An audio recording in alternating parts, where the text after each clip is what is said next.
Thank you, sir. What I will do is that the topic is on challenges to democracy and pluralism in Bangladesh. First, I want to make certain assertions before I get into the topic. First is that democracy cannot function without pluralism, which is not just the recognition of diversity of religion, language, and culture, but also diversity in opinion, right to dissent, and also a system that actually facilitates such kind of debate and discussion to make democracy survive.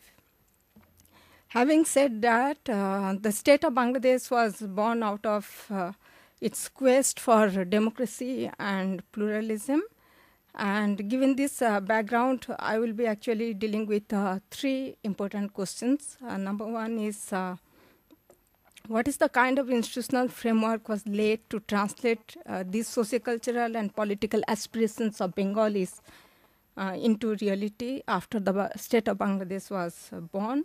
What are the challenges to democracy and pluralism within that institutional and state structure? And are they structural or they born out of contested politics of Bangladesh, where political narratives in fact constrain to talk about plurality in terms of the ideological division one see in Bangladesh politics? Therefore, in my presentation, what I will do, I will focus on these three aspects, and therefore I have divided my presentation into this particular three aspects. Now, coming to the constitutional structure, because when one speaks of democracy, one definitely speaks of the constitutional structure. The 72 Constitution has been basis of Bangladesh's political structure, and of course there has been quite a bit of amendment, the latest being the 15th Amendment to the Constitution of Bangladesh, which nullified the 5th Amendment to the Constitution taken by General Zia when he took over power. In fact, the 72 Constitution spoke of democracy, secularism, which actually, in fact, recognized the plurality of the state.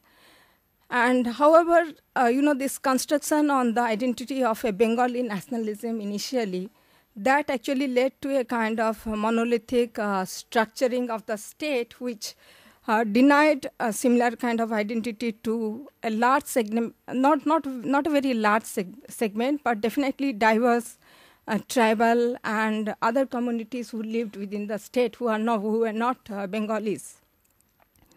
The second structure, which again became monolithic, that is the Bangladeshi nationalism, which came into play after the 5th Amendment to the Constitution, that actually drew much of the inspiration from the kind of structure which was based on religion. So again, it denied a kind of identity to its large minorities. However, the 15th Amendment to the Constitution has tried to bridge both this particular monolithic structure with the state, tried to create by speaking of a kind of arrangement which at one side speaks of the Bengali nationalism, where the nation will be known as Bengali nationalism, but the citizens will be known as Bangladeshi. That is the 15th Amendment to the Constitution. So within this institutional framework, one has seen the 5th Amendment, which brought in Bangladeshi nationalism, the 8th Amendment, which introduced Islam as the state religion, and the 15th Amendment, which has done the both. It has elements of the religion, which is, I understand, very difficult to reverse given the kind of path which Bangladesh has taken over more than 4 decades of its independence. A second institutional framework for which can preserve democracy and pluralism is, of course, the Bangladesh judiciary, very often politicized by the two political parties which are ideologically completely divided and divided to an extent where there is no dialogue between the two political groups. The 14-party coalition of Awami League, I think around 17 to 18 parties BNP, headed by the BNP. You also have a legislature like any other country, which actually should facilitate consolidation of democracy in the country. However, it has hardly been used by the political parties, especially the party which is in opposition. Just to give an example, the current National Assembly, which is in place and started the first session on the 25th of January 2009 till September this year, the House had only 319 sittings, and in which the opposition has boycotted around 66 times the opposition boycotted, and attended the session only 53 times out of 319 sittings, in which the opposition party leader attended only 8 parliament sessions. And only they joined this year in March 20th, but again the boycott is starting. So even if you have the framework of legislature as a part of democracy in Bangladesh, it has not been utilized as a forum to create debate and discussion, which is essential part of any kind of democracy. Now the institutional or political transition in Bangladesh has been the caretaker government that is now has already been abolished. The two political parties also have not come to a kind of consensus about what actually should be the arrangement for holding elections in Bangladesh. There has been suggestion regarding having a kind of national government, but the BNP is not ready to accept that. And it is very strange that in 1996, BNP was also opposed to caretaker government and only agreed to it after Awami League and including Jamaat Islami, who refused to participate in the, if I'm not mistaken, that was the 6th Jatiya Sangsad elections. So right now, the election commission is very, very weak, not actually strong. So therefore, one speaks of caretaker government in Bangladesh as a kind of transitional neutral authority which oversees elections in Bangladesh. Now, given this kind of institutional framework, you have all the institutions which should actually facilitate democracy in Bangladesh, but most of them are actually not functioning because of politicization and because of no dialogue between the two political parties, absolutely no dialogue. Now, given this kind of institutional framework, especially which any kind of parliamentary democracy would actually frame, there are few challenges to democracy and pluralism. So when it's, like as I said before, that pluralism, when I'm speaking of pluralism, I'm speaking both of in terms of freedom of expression as well as right of the minorities, and which also includes the ethnic groups, not just the religious minorities.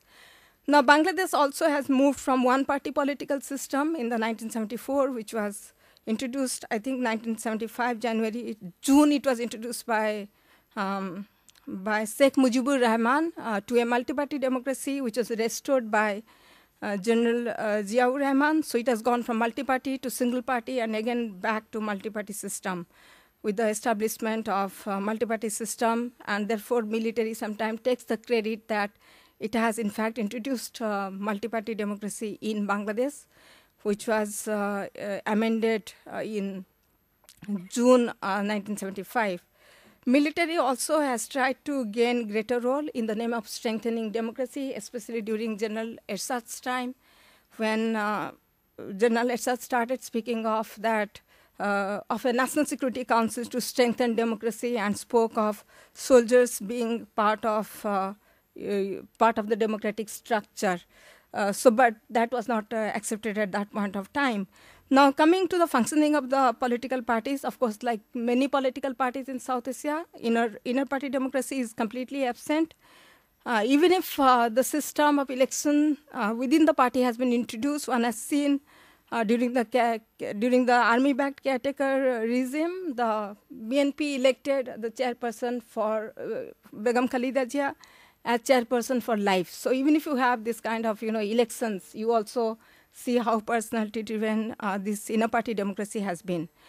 Then also there has been a tendency to rope in the military. It has been a shadow element, not like Pakistan military, very much in the background given the political culture which Bangladesh has evolved over the period of time, and given the 71 war which was fought on the basis of democracy and pluralism.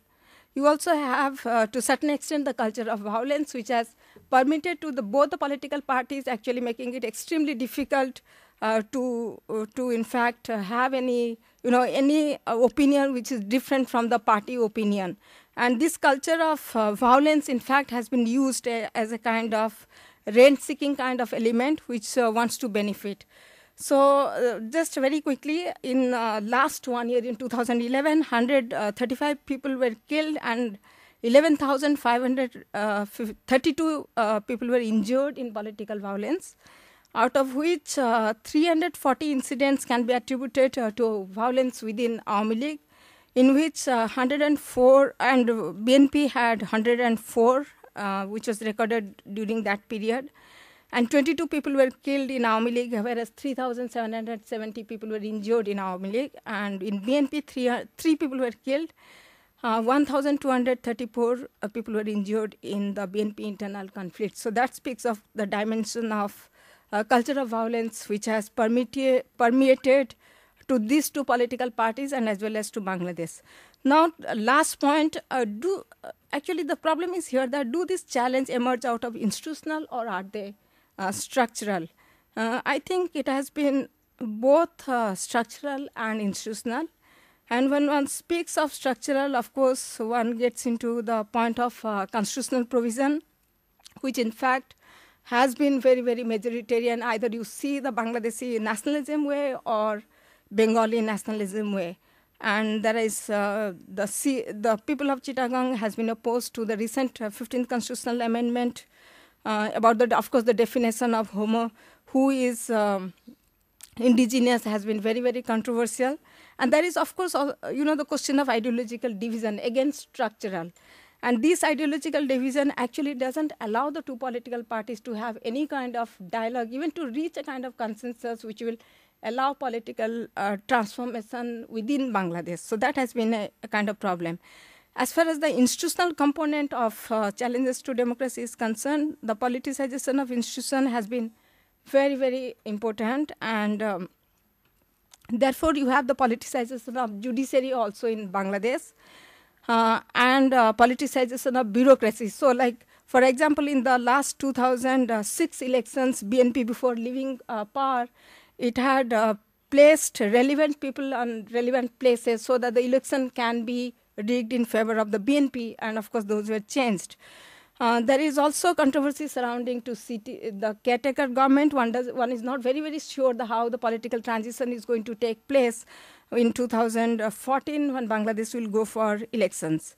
And there is also a tendency between the two political parties to involve the army to settle, this, kind of bipolar kind of division, which is very difficult to bridge. Of course, the politics of confrontation and rent-seeking attitude has been, in fact, the major structural challenges to democracy.